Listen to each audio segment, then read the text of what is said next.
Check, checking. Yes, hello. How is the sound level? Yes.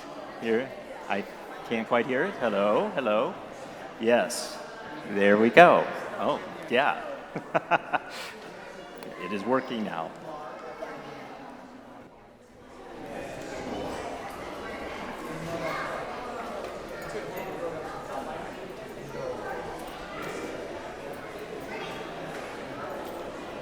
Check, check, 1, 2. Check, check, check, 1, 2. Check, 1, 2.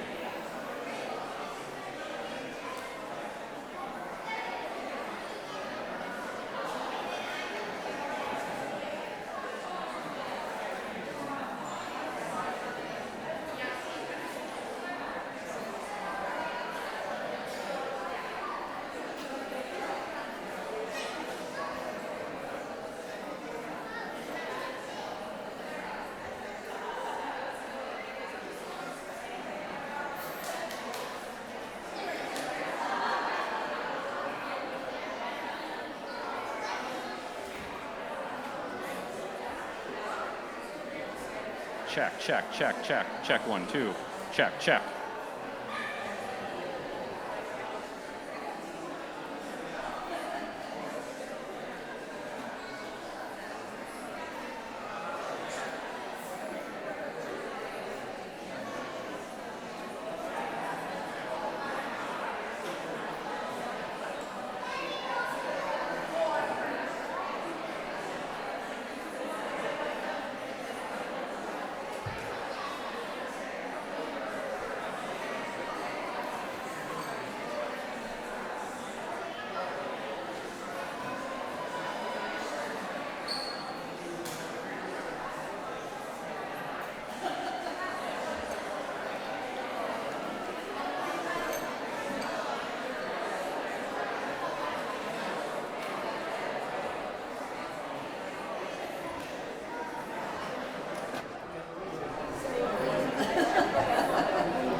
Good morning. Welcome to the First Unitarian Society of Madison. This is a community where curious seekers gather to explore spiritual, ethical, and social issues in an accepting and nurturing environment. Unitarian Universalism supports the freedom of conscience of each individual as together we seek to be a force for good in the world. My name is the Reverend Doug Watkins, and I am one of the clergy team here in the congregation. And on behalf of the entire congregation, I would like to extend a special welcome to our visitors and also those who are tuning in on live stream and the radio.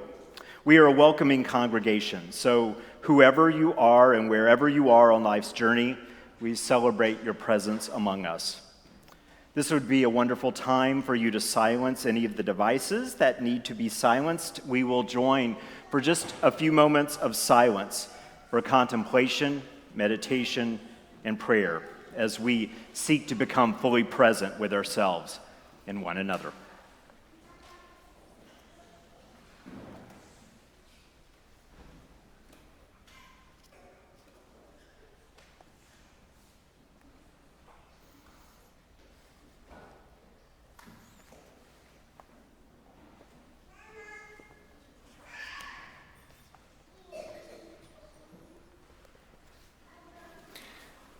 We will sing together hymn number 197, There Are Numerous Strings. Let us rise in all the ways that we do.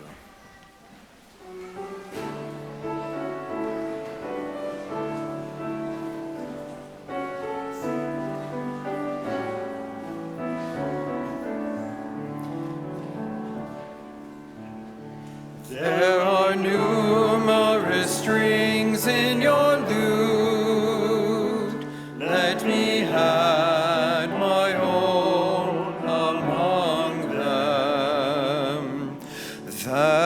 when you smite your chords, my heart will break its silence, and my heart will be one with your song.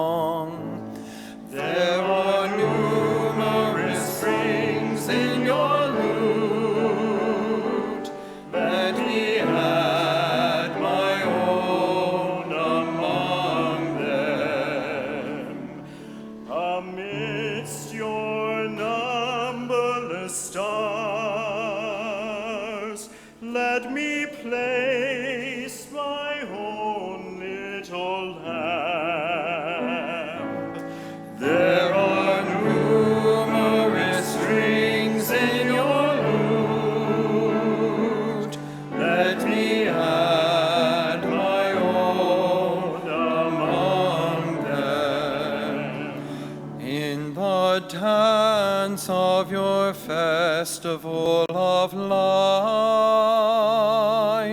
my heart will throb, and my life will be one with your smile.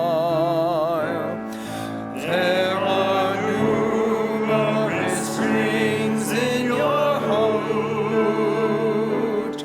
Let me add my own among them. Sure, thank you. Remaining standing for our opening words and chalice lighting. We gather here to seek unity of spirit in the midst of diversity, to heal the wounded and confront our own oppression, to instill joy and confidence to our children, to grow in body, mind, spirit, ourselves, and to bear witness to the transforming power of love, which is a part of all that is. Thus we do covenant with each other in the presence of all that is holy. In your order of service, you have our chalice lighting words, which are the children's version of a foundation of our covenant, our principles. If you'll join me in reading our 7 principles as we spark our flame. Number 1, we believe that each and every person is important. Number 2, we believe that all people should be treated fairly and kind. Number 3, We believe that we should encourage one another and learn together. Number 4, we believe that each person must be free to search for what is true and right in life. Number 5, we believe that all persons should have a say about the things that concern them. Number 6, we believe in working for a peaceful and free world.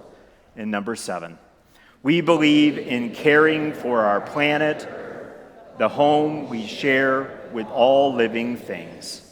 I invite you to turn towards each other and offer a friendly greeting.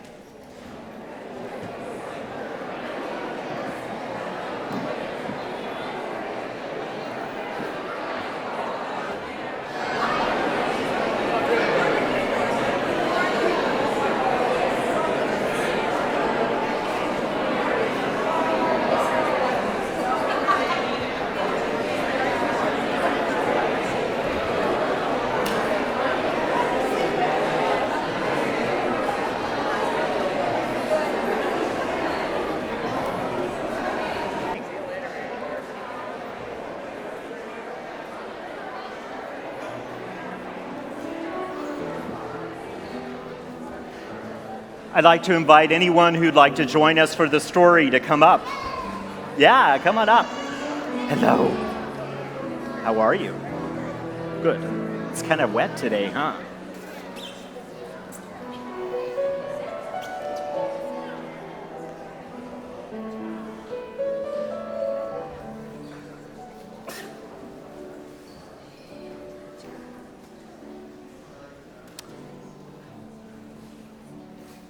Good morning, everyone. It is really good to see you on this rainy morning. Wow, it is damp outside. So we have a nice, warm story. You know, there are stories that are very, very old, and a lot of different cultures have their own take on them. And one of those stories is something called stone soup. And on this day, when we're thinking about how we are a part of community together, I think it is a good story. There once was a comfortable little village nestled in the mountains, and the people who lived there had more than enough to keep themselves content. One day, 2 travelers came along. Their coats were tattered, their hats were torn, their dusty shoes had holes in their soles. Hungry and tired, one traveler said to the other, "Surely someone here can spare a bit of food." They knocked boldly on a door, and it creaked open. And a woman asked, "What do you want?" "Please," said one of the travelers, "we are hungry. Do you care? Will you share? Do you have any food?" The woman squinted her eyes and tartly replied, "No." And she quickly slammed the door shut. And then the travelers walked a little further down the road and knocked on another door, and a young boy opened very shyly, and his brown eyes were sweet. "Good day. What do you want?" "Please," said one of the travelers, "we are hungry. Do you care? Will you share? Do you have any food?" The boy replied, "There is here," and closed the door. The wandered warily through the village, knocking on every door, but everywhere they heard, "I don't care. I won't share. There is no food." They sat to rest beside a well, and one of the travelers sighed and clutched his empty belly. And he said, "If there is really food in this elegant little village, then the people who live here are in greater need than we are. Should we make them our magical soup?" The 2 travelers climbed up on the edge of the well and shouted, "We are master cooks. If anyone in this town has a big black pot, we will make the most delicious soup anyone has ever tasted." And so a door slowly opened, and a round man emerged carrying a gigantic black pot. "I love to eat," he said. "Here's a pot. Let me see what you 2 master cooks can do with it." "Watch and see," one of the travelers said with glee. And the travelers filled the pot with cold water and built a fire, and soon the flames licked the side of the pot, and billows of steam rose into the air. Curious people began to gather. "What is happening?" the townspeople asked. "We are making an unusual soup," said one of the travelers. "It requires a special magical ingredient. I am certain we will find it in this town." All of the eyes of the crowd watched as one of the travelers reached down and picked up an ordinary stone, and he put it into the pot with a splash. "We are making stone soup," he said. "It will be nutritious, delicious, incredible, and edible, but it would taste better," he paused, sighing, "if we only had a carrot." "Now, where would we find a carrot in this town?" the other traveler asked. "We knocked on every door, and everywhere we went, we heard, 'I don't care, I won't share, there is no food here.'" "Well," the other traveler said, "then perhaps we will not be able to make our magical soup after all." And they both announced with a shrug of their shoulders, and they began to turn away, when a small child timidly raised her hand and said, "I might have a small carrot." "Excellent," shouted the travelers. "Bring what you've got, put it in the pot. We're making stone soup. This is magical soup and would taste, even better if we had, a potato," they added. And a deep voice in the back of the crowd said, "I have a potato." "Wonderful," shouted the travelers. "Bring what you've got, put it in the pot. We're making stone soup. And it would taste better still," they said, "if we had a few more ingredients." "Perhaps," said one villager, "I could bring some green beans." And, "Well," said another, "if you're going to bring green beans, I would bring a kernel of corn." "Well, I shall not be outdone," cried another. "I will bring egg noodles." And one by one voices announced, "I will bring a slice of celery. I will bring a pinch of pepper. I will bring a sprig of parsley. I might even have a tiny turnip," said one person. "Well, why are we waiting?" cried the travelers. "Bring what you've got, put it in the pot. We are making stone soup." And soon everyone in the town ran home to bring one small thing to put in the pot. Food flew through the air and landed in splashes in the growing soup, and soon the huge pot was full and simmering, and a wonderful smell drifted through the air.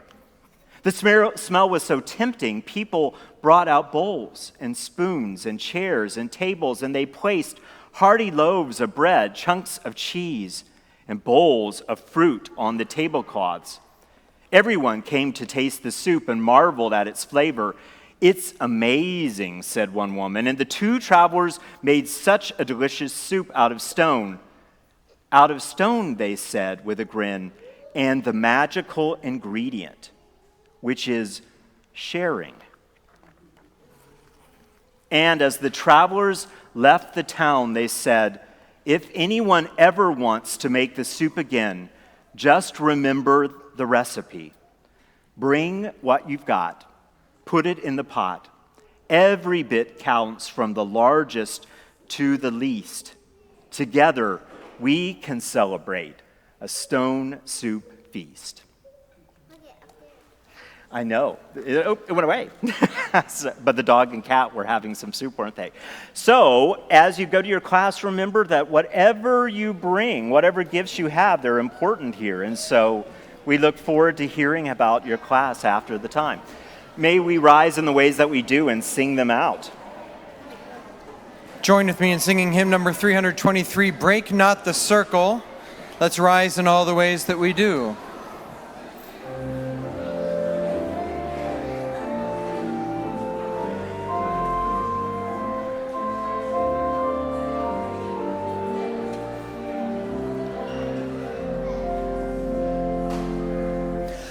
Break not the circle of enabling love, where people grow forgiven and forgiving.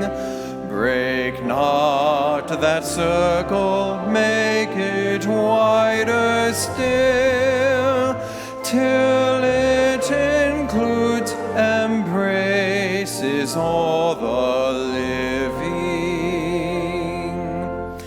Come wonder at this love that comes to life, where words of freedom are with humor spoken, and people keep no score of wrong and guilt, but will that human bonds remain unbroken. Join then the movement of the love that frees, till people of whatever race or nation will truly be themselves, stand on their feet, see eye to eye with laughter and elation. Please be seated. I want to introduce one of my newest friends. Roberta Hill is a professor, or was a professor of poetry, and is a member of the Oneida tribe here in Wisconsin.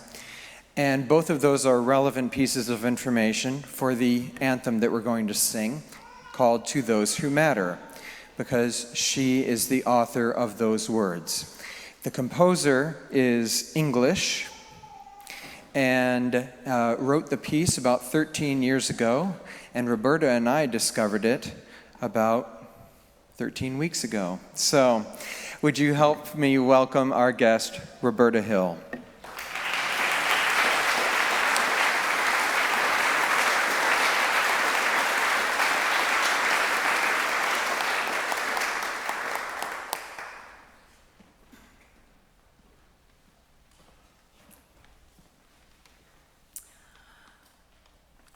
This is a new experience for me, so I will share. I want to thank Drew Collins and the choir for putting their work and effort into this music and the poem. I want to thank my friend Ajima Kamau, who came with me to this celebration. And I wanted to just mention a few things about the poem. It was written in the late 90s, probably around 96, 95, for the elder people at Oneida who shared their knowledge and their spirit with me. And so the poem coming back right now is such a wonderful thing to help me remember them and to remember their strength and their good humor. They were always laughing at something and making me feel lighthearted. And they had been people who had gone through tremendous difficulties. Many of them were native speakers and had been forbidden at times to speak their language. So the poem brings them back. And one of the things that my people believe is that in terms of covenants, they believe that covenant resides in memory, and that the people who have gone before us, when we remember them, they are alive. And they remembered, these elders remembered what their elders said. So there's a chain of memory that goes far back, as long as we keep remembering. And as children, they were told, remember this, when they were told something important. My people, the Oneidas, are a member of the One Nation of the Haudenosaunee, who also had a covenant with Britain. And of course, it wasn't kept, you know, that whole idea of regarding people with respect and friendship and care. So I'm going to read the poem and mention maybe just a few things, two things that you might hear when I read the whole complete poem. The mention of the hills, that we climb hills. Those hills in our tradition are being an infant, and then being a child, being an adult, and then being an elder.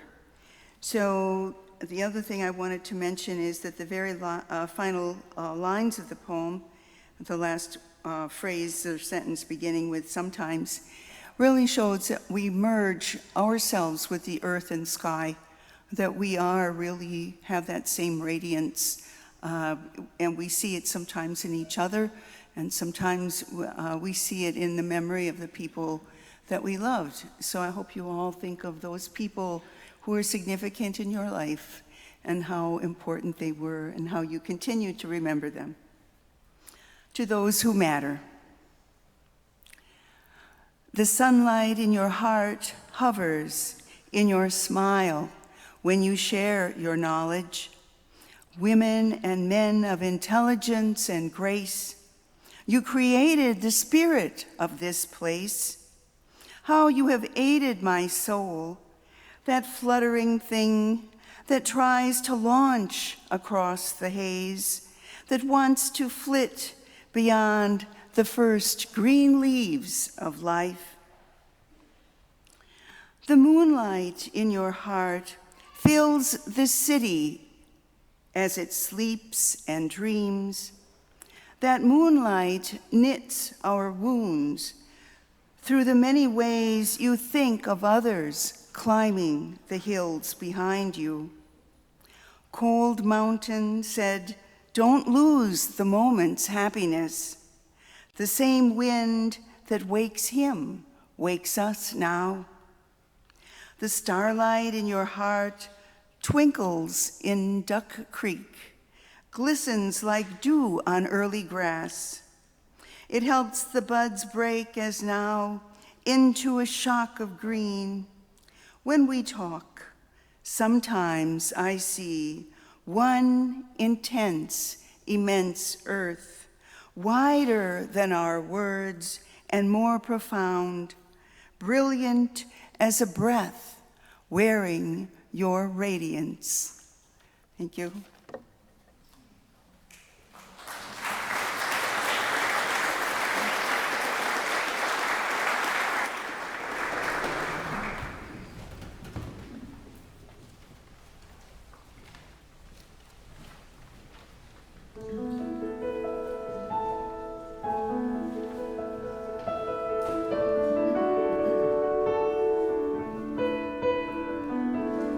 Sunlight in your heart.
Absolutely gorgeous. Thank you.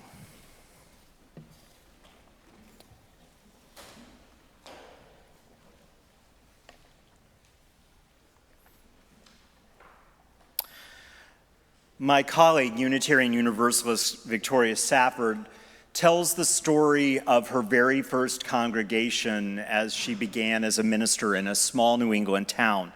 And in that congregation was a 90-year-old woman who not only had she been part of the congregation since her birth, but her parents were also born into that congregation in the 19th century. And so she was deeply established and came very early on to Reverend Safford and told her that she wasn't so sure that she liked her, or for that matter, her point of view. And Victoria said, well, I'm really sorry. And she said, well, you know, I've outlived the other three ministers, and I will likely outlive you. And the thing is that Victoria writes that over the years together, they formed a fierce and very powerful love. And she came to respect this woman on so many levels. She discovered that she was a political conservative in what had become a progressive community. That she was a liberal Christian in a congregation that had known both times of acceptance of diversity and sometimes deep intolerance. She had worked in the U.S. State Department through 3 wars, and she had also worked for the American Unitarian Association through the merger in 1961 with the Universalist Church of America. But this church was the church of her childhood, which she never left. Although most votes at the annual meeting had not gone her way for 40 years, she was no stranger to discord. And the thing is, she did outlast Victoria Safford, who left a couple of years before she finally died. And when Victoria heard the news of her death, she was genuinely sad for the loss. Safford concludes, what I loved in her most was her commitment to that congregation, no matter what, her fidelity to it, the ferocity with which she paid her pledge each year, no matter how wayward the budget, or insufferable, in her humble opinion, the sermons. She kept covenant with those people and their proud history and the bright promise of their future, with a faith tradition that they embodied together. And she says, I was a young minister then, and her way of being relational, her integrity, taught me more about Unitarian Universalism than anything I'd learned in seminary. We are all bound by covenant, each to each and each to all, by what the theologian Rebecca Parker calls freely chosen and life-sustaining interdependence. The central question for us then is not, what do we believe, but more, what do we believe in? To what larger love? To what people, to what principles and values and dreams shall we be deeply committed? There are so many reasons this month as we talk about covenant that it matters so deeply that I want to take a few minutes to reinforce why it is worth an entire month of our exploration. Because to live in covenant invites us to rethink and reconnect with the largest values that help us understand the deeper meaning of our lives. And because every relationship is dynamic and fulfilling, it is in some way shaped by covenantal understandings. Everything from the way that we work with our coworkers to how we are with our family, and certainly how we are in the most intimate of relationships. It may seem like covenant is about the big organizations, but every time that we are making a choice to be in relationship and deciding how we will treat one another and be with each other, that is what covenant is about. And as Karin's sermon last Sunday pointed out, with the couple that had this strange set of agreements in their marriage about everything, about like how often they would have sex, to exactly how they would handle the budget, and everything to such a degree that any chance of passion or creativity was robbed from their marriage. It matters that we have that choice and that creative spirit and that call to be accountable to each other with deep affection. And it matters in a community because again and again, it is this covenantal power that draws the congregation to understand that which is at its core. And from that dynamic heart of who you are, again and again, that is where they find the deepest courage, the clarity to do the sometimes difficult things. I've seen it over and over again. One of the congregations that I served many, many decades before I got there had decided that a great many of the congregation felt that the location that they had been in for decades in a particular neighborhood in a large urban area had changed so much that they needed to move to be closer to the kinds of people that typically show up to Unitarian Universalist congregations. So, a few of the congregation sat very powerfully with what it was that their sense of covenant and their understanding of their faith called them to do. And what they decided to do is when the majority of the congregation left for a suburban congregation, they stayed in that neighborhood and felt called in some way to serve that place, that time, because it had been so essential to their own growth. And so they sought to reach out in love to that population, that neighborhood, those people. But covenant keeps us always in a sense of deeper accountability. And they were trying to do that work in a time in our history, maybe much like this time, where there was great difficulty and strife between racial tension and socioeconomic groups. And so in that neighborhood, especially in an era of Black power, it was a very difficult sell for those predominantly white congregants to build trust with their neighbors. And try as they might, they thought deeply about what their deeper covenant might ask of them. And what they decided after some careful thought was that they still believed that they needed to serve the people in that neighborhood. And how they did it was really quite bold. They looked at their resources and decided that they were basically able to give away their building that they had had for decades to a local organization that served not only that community, but invited members of that community to help each other. And they had just enough resource. They used it all to buy a smaller building several miles away in a neighborhood that was growing and embodied diversity, LGBTQ diversity and racial diversity and socioeconomic diversity. And they worked there for decades to do their service. And still, their story was not done. Eventually, again, they got to a place where they realized that they had been stagnant for several years. And they sat again with their covenant, with who they are, and the most meaningful values, and irony of ironies. At the same time, their original congregation, who now actually was only a few miles away in their suburban church, also felt stagnant. And the right decision for them was to recombine some 30 years later as a new community.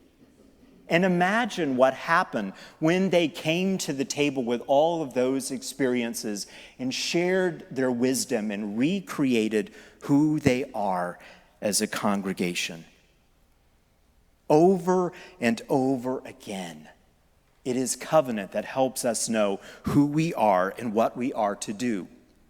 And it is important to remember that the concept of covenant matters because FUS has always been a covenantal organization, and Unitarian Universalism itself is steeped in covenant.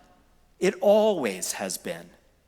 The Universalist Church that was founded in the 16th century in Transylvania was in part led by Francis David, and these words were attributed to him. We do not need to think alike to love alike. And that was the ideal that empowered our very, very first Unitarians hundreds of years ago. We do not need to think alike to love alike. And that was based on their deepest understandings of their faith and the words of Jesus that called us to a radical new understanding of community.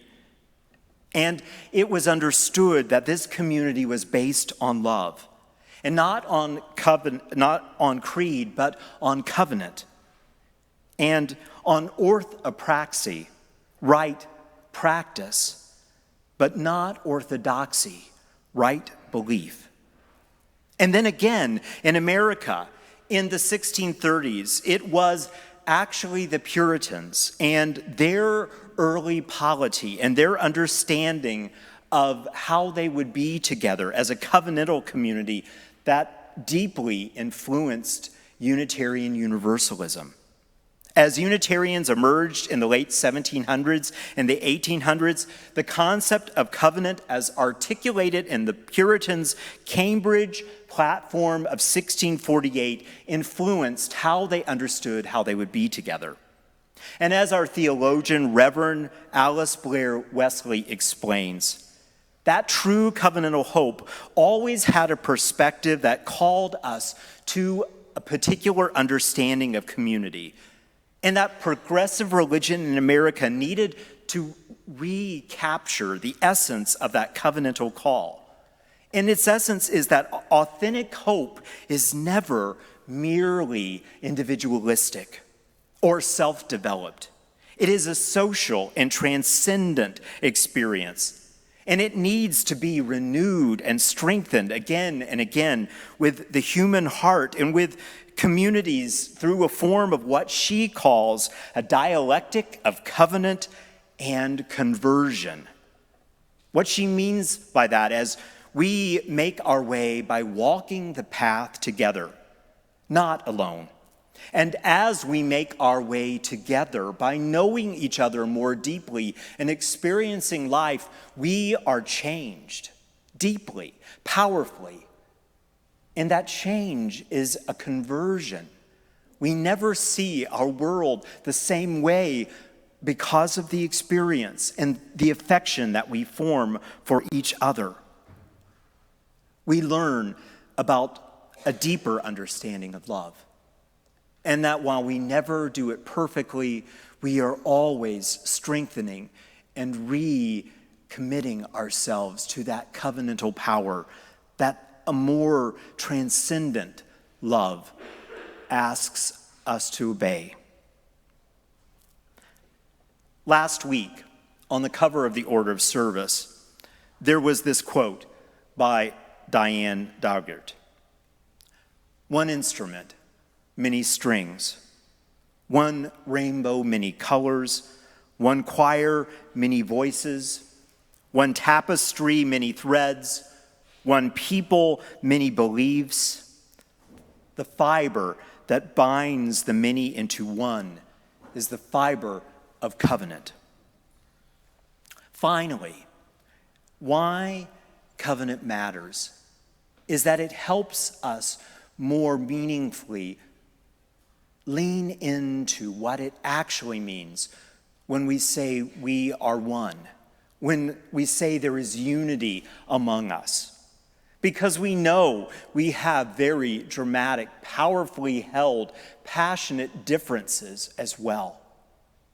But what it is that calls us together again and again is very much akin to that foundational idealism that we do not need to think alike, to love alike. Because love, in that definition, is understood as a dynamic verb that is lived out again and again in how we are together. It asks us to have a particular understanding of who we are. And I've seen it happen again and again in congregations, especially in the time of transition. Love becomes the practice of sitting together in conversation about things that really matter, and rather than glossing over the differences, to allow them to help us lean into greater truths, to help us understand more powerful, more complex ideas about what it means to be a community. It asks us to live out the grand experiment that we try every week. And that experiment is very similar to what we are called to do on this planet together. We are one that we live on this planet together, and we have to make this work. And so here we practice what it means to not believe the exact same things, but to seek to live with deeper affection, deeper accountability, with deeper action in the world to change it for the good. That is the work that we are called to do, and it is powerfully covenantal. So as we make our way through this year, may that understanding of covenant help us know each other more fully. But most of all, may that power of love call us together. A love that is a verb that asks us to understand that how we treat one another, speak to one another, how we take that deeper sense of unity out to a world that desperately needs it. That is how we best live out who we are called to be. That is what will carry us through complex and hard times. That will again and again lead us home. May we make that our work this year and beyond. May love guide us onward. Amen. And blessed be.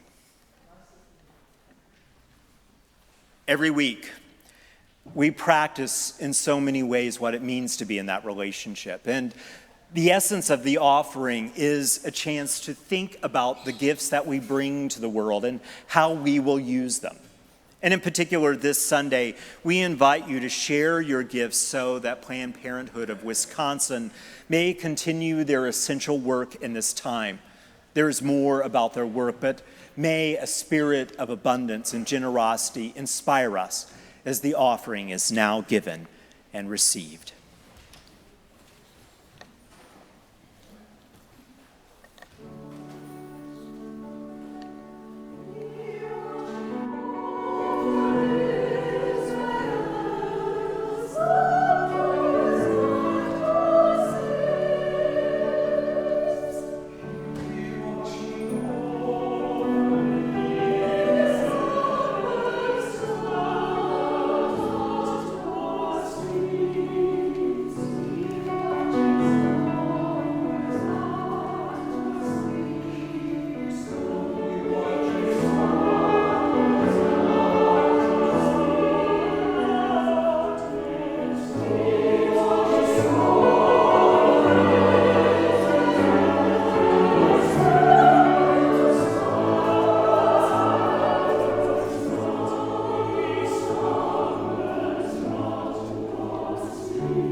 We are grateful not only for your generosity and your giving, but the ways that you assist us on this Sunday and other weekends here at FUS. We are grateful for our sound operator, Justin Woodward. We are grateful for our lay ministers, Ann Smiley and Judy Troyan. We are grateful for Katie Beam and Claire Box, who were our greeters, and our ushers, Brian Chanis, Tom Dolmage, and Nancy Daly. Our welcome table will be staffed by John McGevna, and a big thank you to John for helping us this morning with coffee, because there were no volunteers that signed up. A catastrophe was averted by John's help. Thank you, John. And our tour guide this morning is John Powell, and if you would like to take a tour of the facility, you can just come forward here near the ramp at the end of the service. We want you to know that it is in your order of service in the red floors that on next Saturday there is an anybody choir that will be singing. That is an error. The anybody choir sang yesterday. We don't want you to show up for something that will not happen. But we do want you to show up next Sunday after the second service, because it is our parish meeting. And this parish meeting in the fall is dedicated in great part to the exploring together of an open question. And so I invite you to come and be in that covenantal conversation that I talked about earlier, where you listen and grow together in the diversity and unity of who you are.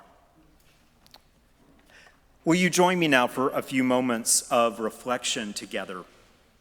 And on this weekend where we are honoring a couple of days for international peace, and we are in solidarity with the climate action that is happening all over the world, led by our youth. We had many people in the congregation that were part of the climate action this Friday. And yes, bravo. And there was just an incredible energy in downtown Madison around it. And at the very beginning of the time, we gathered in 4 different congregations, and we dispersed ourselves as Unitarian Universalist clergy to be part of all of them. And it was a meaningful way to begin that time. So I invite you for just a moment to join me in a spirit of reflection about the call to peace and to action in the world. Spirit of life, may we indeed find within us a deeper understanding of love. A love that gives us strength. a love that helps us lean into our fear, a love that asks us to listen rather than to judge, a love that reminds us that we wish to do whatever we may so that our children inherit a sustainable planet. They inherit a world that is able to be in conversation rather than at war. That they grow up into a world that is not overwhelmed by senseless violence. May we each find our own way to fulfill that call for love. We ask that our hearts help us understand all people as well as ourselves.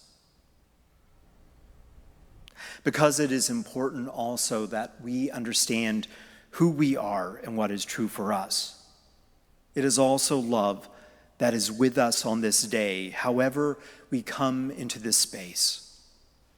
Perhaps for you it is a time of difficulty and sadness, or perhaps for you it is a time of celebration.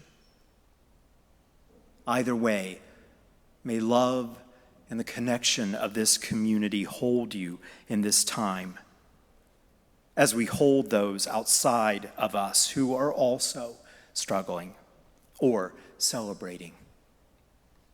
All of this and more we ask in the name of that dynamic love that is the spirit of this place. Amen, and blessed be.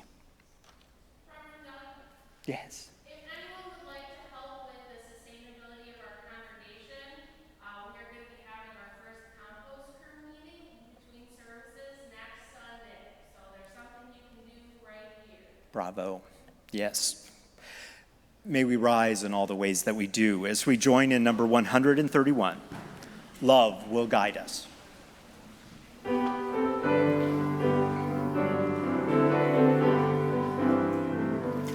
Love will guide us, peace has tried us, hope inside us will lead the way on the road from greed to giving. Love will guide us through the hard night. If you cannot sing like angels, if you cannot speak before thousands, you can give from deep within you. You can change the world with your love. Let's hear it one more time. Love will guide us. Peace has tried us. Hope inside us will lead the way on the road from greed to giving. Love will guide us through the hard night.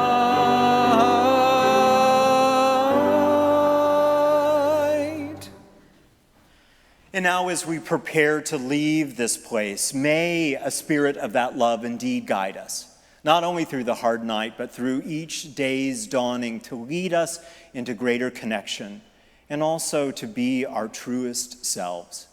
We extinguish this chalice, but not the light of that wisdom, not the fire of our commitment to what matters most, not the warmth of community and love. These will remain until we gather in this place again. I invite us to receive one more gift of music as we take our seats again before we leave worship.